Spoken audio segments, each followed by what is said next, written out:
Glória a Deus. Antes de eu ler, deixa eu contar uma história para vocês aqui. A minha mensagem é 20 minutos, tá? Você já pode preparar o almoço que você vai almoçar em casa.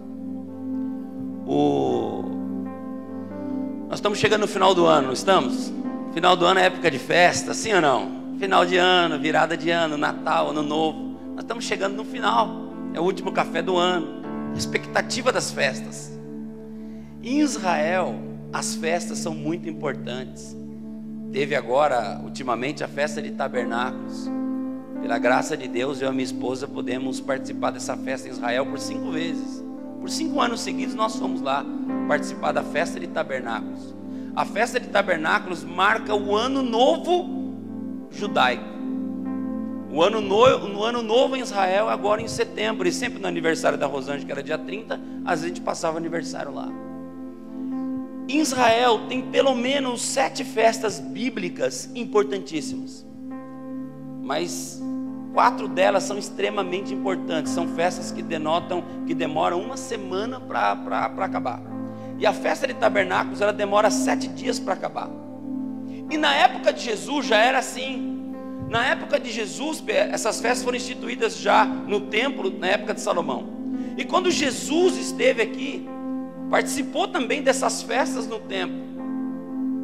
E nas festas dos templos eram convocadas algumas pessoas para trabalhar.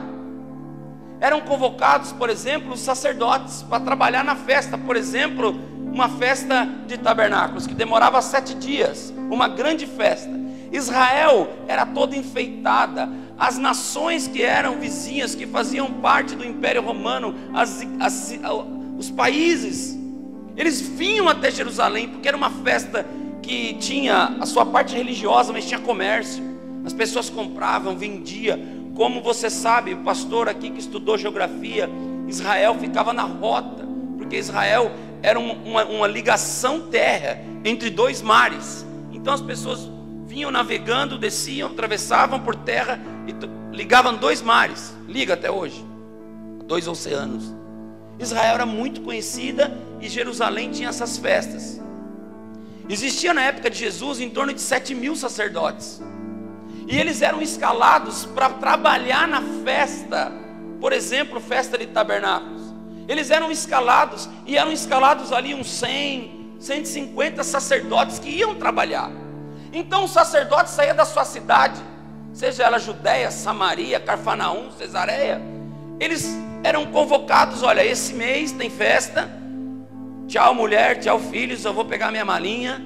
Eu sou sacerdote dos 7.000 e vou trabalhar nessa festa agora. Então o sacerdote chegava e ele ficava durante 7 dias com uma equipe de sacerdotes trabalhando naquela festa. O sacerdote, ele tinha uma função na festa. Ele trabalhava no templo. As pessoas vinham, traziam o sacrifício, sacrificavam, o sangue era aspergido, você sabe disso.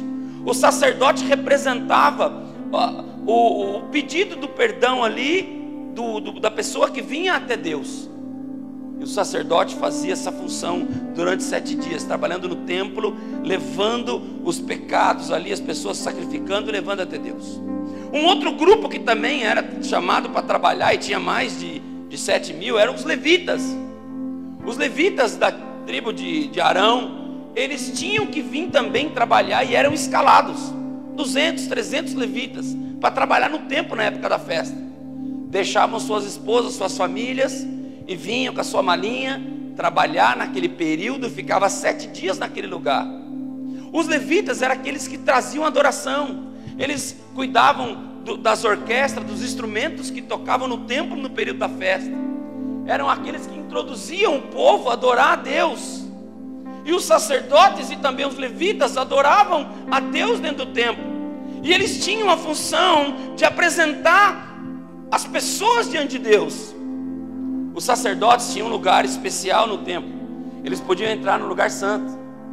Os sumos sacerdotes nas festas podiam entrar um pouco a mais. Mas o sacerdote ficava no lugar santo, como nós estamos aqui. Eles tinham acesso. Os levitas também tinham acesso ao lugar santo, porque o levita vinha para trazer a adoração do incenso. E outros grupos ficavam lá fora. Por exemplo, um judeu ficava no pátio, num lugar maior. Uma pessoa que era um gentil ficava numa parte exterior, para lá do átrio. E tinha ainda outros, por exemplo, os samaritanos, que ficavam fora do átrio, ficava para o lado de fora, no lugar de terra. Ali, se quisesse adorar, ele tinha que adorar naquele lugar, no lugar fora, longe do pátio, longe dos portões de Jerusalém, do lugar do templo. Eles ficavam ali, podiam adorar ali, fazer as suas orações, fazer as suas ofertas ao Senhor. Depois de 7 dias a festa acabava. Depois de 7 dias acabava a festa em Jerusalém. As pessoas iam embora para casa. Os comerciantes que vinham para Jerusalém trazer as suas especiarias, as suas mercadorias, vendiam e saíam embora para suas cidades com os bolsos cheios. Alguns comerciantes aproveitavam essas festas para vir comprar vinho, para vir comprar pão, para vir comprar pele. E depois todos voltavam para sua casa. No final da festa, quando a festa acabou, o sacerdote vai embora para casa. O sacerdote pega a tua mala, depois de 7 dias adorando a Deus, depois de 7 dias adorando, louvando e clamando, no meio da sociedade os sacerdotes eram os especiais. Mas quando acaba a festa, ele vai embora para a tua casa. E aqui no capítulo 10, esse sacerdote vai embora para casa porque acabou a festa. E ele sai com a tua mochila e ele vai embora. E ele tem que passar por um caminho, porque ele morava talvez em Jericó. E ele sai do templo depois de 7 dias adorando a Deus, levando o povo a adorar. Ele sai ali da festa e ele vai para a casa dele. Tem que passar pelo caminho de Jericó, por um caminho que ligava Jerusalém a Jericó, um atalho para ser mais rápido. E quando esse sacerdote, está aí no texto, nem vou ler o texto mais, do 30 para frente. Quando esse sacerdote vai passando por aquele caminho, com pressa para ir embora para casa, depois de ter adorado os 7 dias, ele encontra um comerciante, alguém que veio para Jerusalém para vender, para fazer negócio, estava com o bolso cheio. Esse homem foi assaltado, esse homem machucaram ele, roubaram ele, deixaram ele quase morto. E o sacerdote, aquele que servia no templo, que pregava no templo, que representam os pastores, ele vê aquele homem caído no meio do caminho, mas ele tem tanta pressa para ir embora, ele tem tanta pressa para voltar para casa, ele adorou tanto a Deus, que ele vê aquele homem caído no chão. E o texto diz que o sacerdote, ao passar naquele homem caído que foi tomado pelos salteadores, o sacerdote passou de largo, passou de longe, e não teve cuidado daquela pessoa que estava caída no chão. O sacerdote, aquele que adorava, 7 dias adorando, não passou perto e deixou aquele homem caído no chão. Depois vem um levita que também trabalhou 7 dias no templo, levou muita gente a adorar, levantar a mão. E o judeu dança de um jeito, o judeu adora de um jeito que contamina a gente. Aquele levita levou as pessoas a adorar, levou as pessoas a aclamar e dar glória e fazer aquele culto tremendamente. Só que o levita está indo embora para casa agora e passa por aquele caminho e também vê aquele homem caído no chão.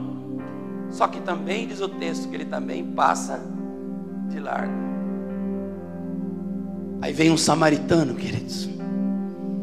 O samaritano era aquele que não se dava com o povo judeu, porque o judeu não se dava com ele, porque era uma raça que se misturou quando teve o cativeiro. O samaritano, ele era tão odiado pelos religiosos, que o samaritano ficava do lado de fora, aquele que não podia ficar nem no templo.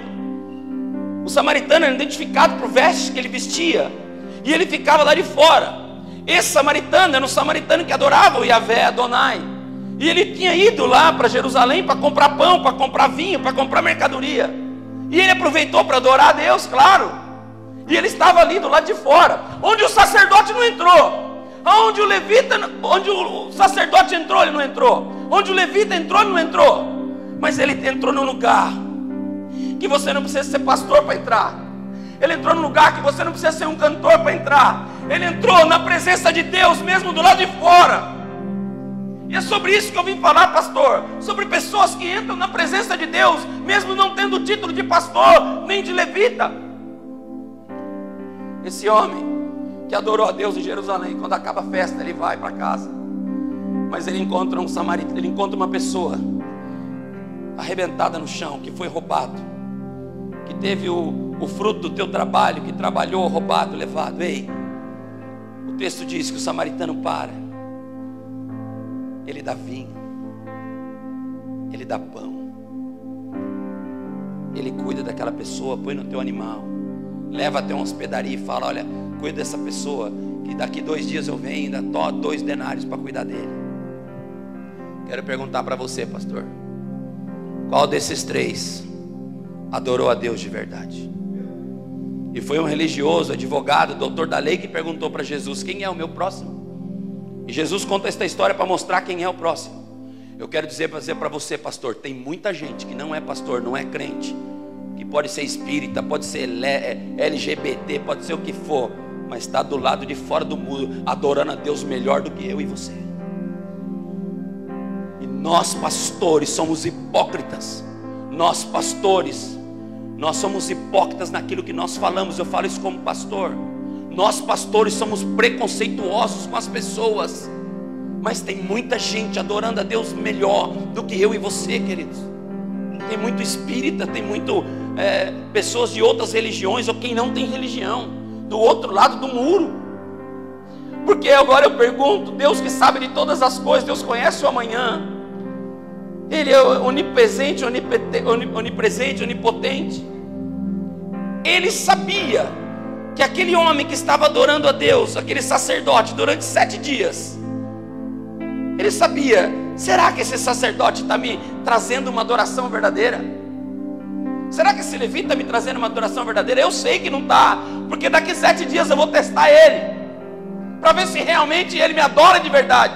Porque adoração não está em levantar a mão, adoração não está em pular, adoração está em servir, em cumprir aquilo que Jesus mandou. Se nós, como pastores, queridos, queremos apenas um púlpito, apenas que alguém nos honre, que alguém nos chame de pastor, nos peça uma bênção, honra a gente, nos dê uma boa vida, para quê? Jesus, quem contou isso não foi o apóstolo Paulo, essa história quem disse foi Cristo, foi Jesus. Ele falou: ei, quem é o próximo desse homem que está caído no chão?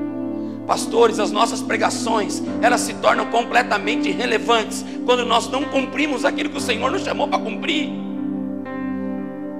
Eu falo isso como pastor, queridos.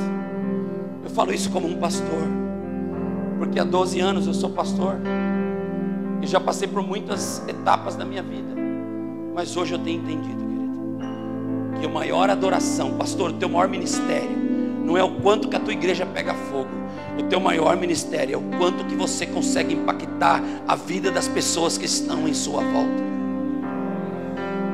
Nós precisamos disso, querido. Em nome de Jesus, impactar as pessoas que estão em nossa volta. Oh, aleluia, Jesus.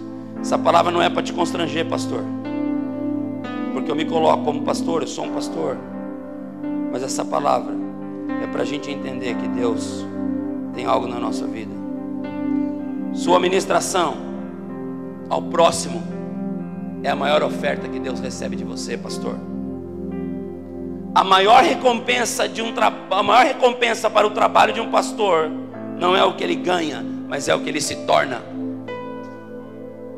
E nós estamos vendo os pastores se tornando semideuses, pastores que são semideuses, se tornando líderes como se fosse, ei, a última rosquinha do pacote.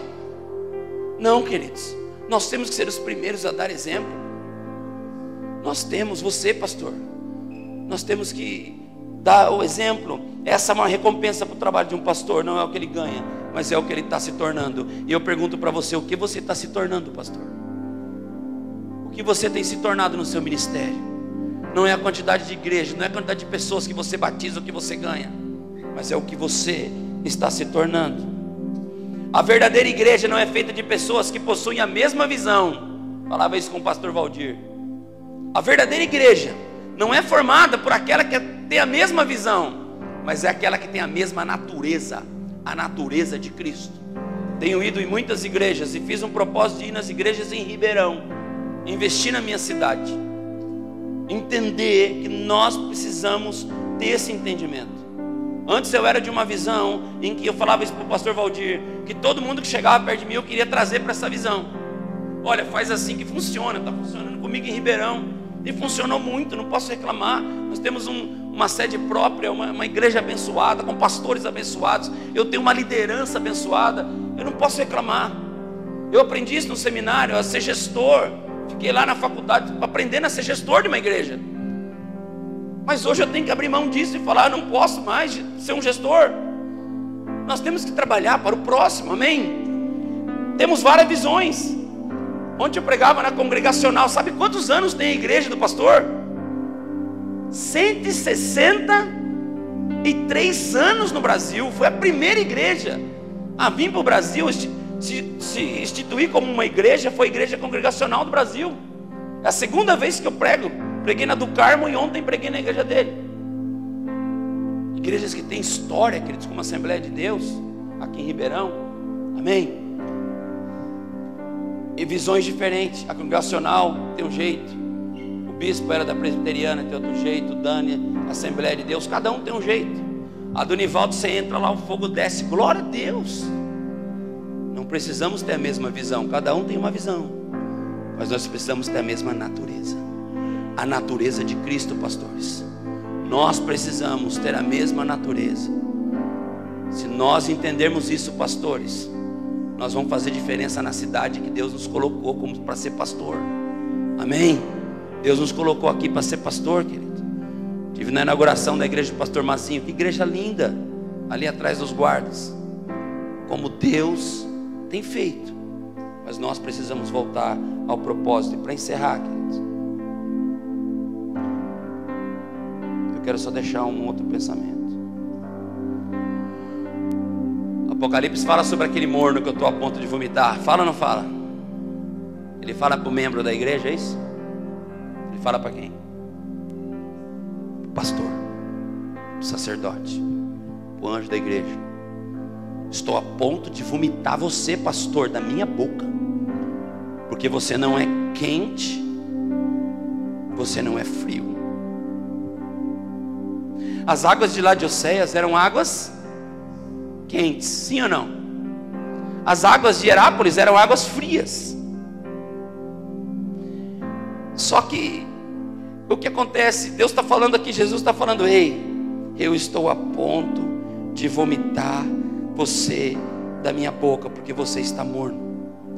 O morno não é o frio que está esquentando, mas é o quente que começou a esfriar. O morno é aquele que estava um dia muito quente, mas que entrou num processo de esfriamento. E nós precisamos voltar à prática das boas obras. Senão eu virei a ti e vou tirar de você o candeeiro que é ministério. Curva a sua cabeça. Vamos orar. Senhor, em nome de Jesus, Pai, estamos diante da Tua palavra, palavra do bom samaritano, que o Senhor mesmo contou, Pai. O Senhor contou essa história para um religioso, para um advogado, para um doutor da lei, para alguém que adorava a Deus 24 horas, escrevia a Bíblia de cor, sabia tudo, era um religioso. Pai, nos perdoa como igreja, eu como presidente do conselho, eu me coloco, Senhor, diante do Senhor para pedir perdão. Perdão, Senhor, porque nós como igreja temos falhado. Nós passamos como sacerdotes muito tempo no templo, adorando, louvando, mas às vezes nós não conseguimos refletir o que pregamos na vida das pessoas. Nos perdoa, Senhor, porque como pastores somos preconceituosos com as pessoas. Deus, somos religiosos, ó Pai. Amamos a nossa denominação, a nossa placa mais que o Senhor, mais que as vidas. Nos perdoa. Senhor amado, nos perdoa e nos ajuda, Senhor, a olhar para o próximo. Nos ajuda a ser uma igreja nessa cidade, Senhor.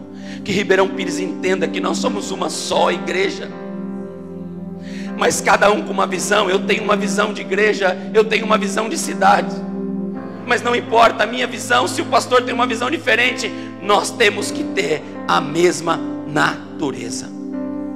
Usa os teus filhos, Senhor. Usa os teus pastores que estão aqui. para ministrar nas igrejas, para ministrar a unção, o poder de Deus. Dá a eles uma semana abençoada. Eu quero declarar que essa semana, esse culto de amanhã, Senhor amado, que o Senhor use os teus filhos de maneira sobrenatural, para o louvor da tua glória, em nome do Senhor Jesus. Amém. Você pode aplaudir Ele, que é digno de honra, de glória, de louvor.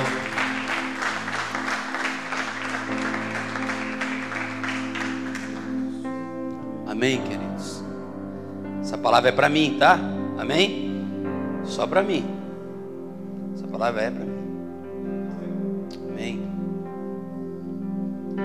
Glória a Deus.